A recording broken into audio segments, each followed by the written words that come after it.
Hi everyone, and welcome back to the Brace Law YouTube channel. Now, so far throughout my immigration videos, I have touched upon the postgraduate work permits, the Lmia work permit, as well as the international experience class. Now, there are other ways of receiving work permits, and I'll give you some general information. But prior to doing that, I highly advise that you get in contact with us right away to see if you fit these categories. Stay tuned for more information. While living in Canada, you would be eligible for a work permit if you meet certain requirements. For example, if you have submitted a sponsorship application, that could be common law sponsorship or a spousal sponsorship application. Also, you'd be eligible for an open work permit if you have received an invitation to apply for express entry and you have submitted your application, as well as if your spouse or common law is studying in Canada or they have an employer-specific work permit, which is the Lmia work permit, then you, as the spouse or the common law, would be eligible for a open work permit.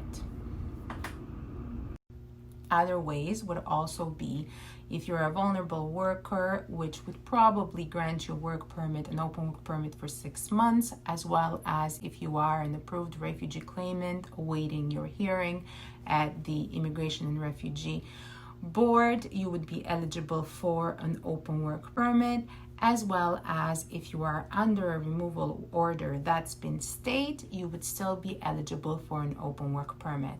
But I do highly advise to get in contact with us if you have further questions about any of these categories, or head on to our website at www.bracelaw.ca. So the benefit of having an open work permit is that you can work anywhere. Now, an Lmia work permit, as I previously mentioned, is an employer-specific work permit, which means you can only work for that employer. Now, you can also receive another employer-specific work permit, which is under the Lmia exemption codes. And these codes are limited, but one example of that would be the intra-company transfer that has 3 categories that need to be met or that you could apply under. However, the Lmia exemption codes are a little bit different from the Lmia process. They are quicker, but at the same time, the requirements are a little bit more stringent to meet. One example of the Lmia exemption code work permit that I will give is the intra-company transfer, and this is when you transfer employees from one company to the other. So there you need to show that the Canadian company with the company in another country has affiliations, they are related, they do business together. So there are certain employees in certain positions, so maybe professionals or employees that have special knowledge, or as well as their executive managers, that need to be transferred into Canada to help and assist with running the company in Canada. Now, there are certain requirements that they need to meet, such as, for example, they had to show that at least they have worked for the sister company in the foreign country for at least 1 year, as well as meet other requirements for the job.